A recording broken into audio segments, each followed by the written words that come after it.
Well, congratulations. That was quick. Thank you. Ooh. Yeah, I'm so happy. I cannot explain how. Well, obviously I was dancing the whole time, but man, like this is what I do every single day. You know, I'm at the gym, 10 hours a day, 6 days a week, and then on my 7th day off, I do a run. Do you get what I mean? And to be able to perform like that against a really legit guy who's also a bit of a giant, man, I'm so happy. I am so happy. Did that go kind of the way that you would expect it? Did you think you'd get in and out of there that quick, or did you expect to have to go 3 rounds with him? No, I thought I'd finish him in the first. I thought, to be fair, he's a tough guy, so I thought worst case early second, but I knew I would finish it quite early. You know, I punch really hard, and I've got pretty decent ground game. So whatever the fight went, I would have finished it. So yeah, no, I expected that. How much of the delay of the whole card affected you backstage? Didn't really. I'm always ready, you know, whenever. So yeah, it didn't really. Obviously it's annoying, but it was great. It worked out perfectly. You know, there was a crowd there that I really liked, and they liked my performance. The walkout was great. Yeah, man, I loved it. Yeah, it was great. What was the best piece of advice that you got this camp that you were able to implement into this fight? I'm not gonna say anything silly. Nothing. Listen, man, my team and my coaches at London Shoot, you know, they make me a better man every single day, and whatever they tell me, I'll just do it. So they give me advice every single day. You know, even if I'm wearing something, they don't like it. They give me advice, and I know they want the best for me.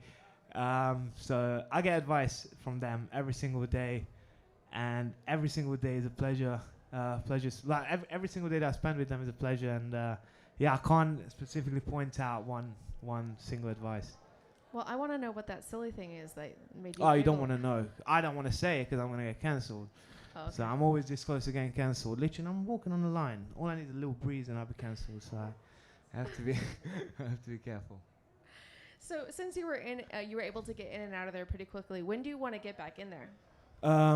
So I mean, you know, I had to miss out on that Charlie Ward fight, and that was very annoying. And I feel like that's a fight that I kind of need to have, you know, and that would put me in that level of competition as well, for the title. So maybe Dublin, if not Dublin, fight after. I want to fight at the end of the year. I want to get 3 fights out this year, make some money, knock some people out. Happy days. What a comeback, huh? Thank you. The guys at MMA Junkie put a little pressure on you this week with a pretty lengthy feature. Can you talk a little bit about that, I guess? And do you feel pressure when something like that goes down for you, and it feels like other people are trying to push you to the next level? Yeah, I mean, firstly, big shout out to Abby. Like he smashed that video, and I really appreciate his support. Do you know, like they say, pressure make diamonds, and I thrive under pressure. You know, that's what I like to be. I love the lights. I love everything. So it wasn't really, you know, I feel like now people are understanding the level I'm on. You know, everyone, it's crazy to think that people are calling me. Someone said I'm like the best hidden, best hidden secret talent in MMA, and another guy said I'm biggest prospect in MMA.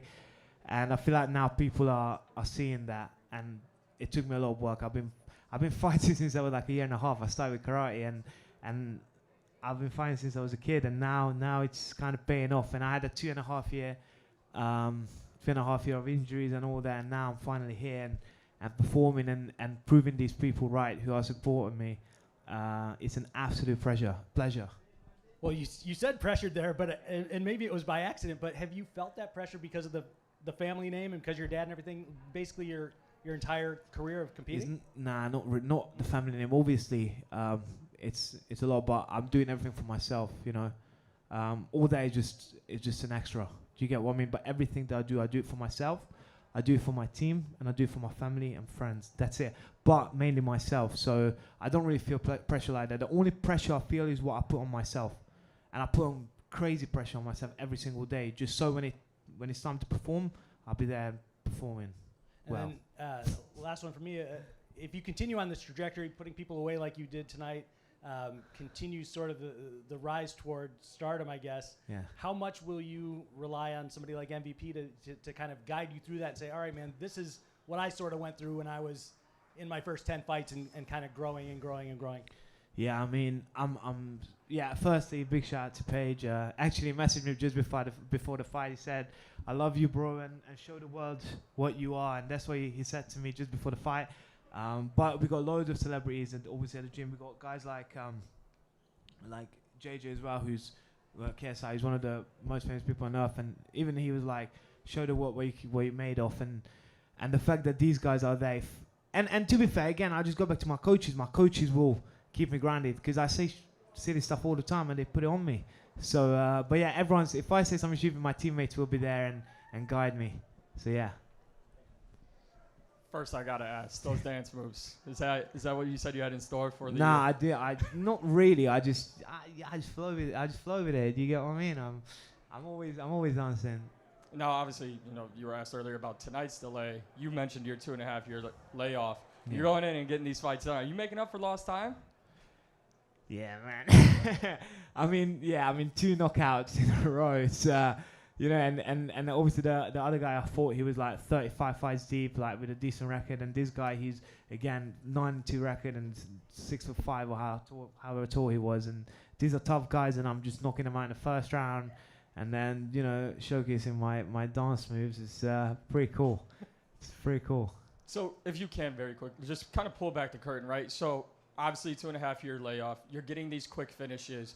What are you actually able to tell yourself when, the storm settles, you're now got 2 wins under your belt, right away? I would think at some point you would like a challenge, but, it's kind of to put yourself, test yourself. You talk about that and just how you're getting these quick finishes. These guys are tests. These guys are no joke. Like, I don't, like, these guys are legit guys, and these guys, when I get ready for them, I have to go through hell. So these guys are definitely legit guys. You can't, no one can take that away from them. But as I said, I'd love to fight Charlie Ward. I think that's a fight that has to happen. As I said, I was supposed to fight him when I done my knee, and I think just for myself as well, I need to. And I've got so much respect for that guy. Actually, I like him. He's quite funny, and he used to train at London Shoot back in the days. So I feel like that fight would put he's legit, and that fight would put me in that top end, I feel. Talk about that celebration dance. You didn't just stop. Where was the inspiration for that, Magic Norby? What was the inspiration for that? The music that I like. That was the inspiration for that. Yeah. Can we get an encore? What I like is like piano Afro beats, and how you dance to that. Basically, you wouldn't think that from Hungarian, huh? Nah, me neither. And who would you say is your favorite fighters to watch because he got a unique style? Favorite fighter to watch? Well, I do like to watch myself a lot, but listen, there's so many fighters. Obviously, my teammates, definitely Paige as well. Obviously, if we want to go down that route, I really like Robert Whittaker. He's got a nice bounce as well, and he can wrestle, so I like him. But I mainly watch lighter guys if I have to watch, because the lighter the guys are, the more technical they are. I mean, I think Demetrius Johnson is the GOAT. I don't know why no one ever talks about him. So I would say him, TJ Dillashaw, all these guys, everyone who's technical. I don't like to watch big boys. They're a bit too. Do you get what I mean? Totally. Yeah. Well, best of luck to you. Thank you.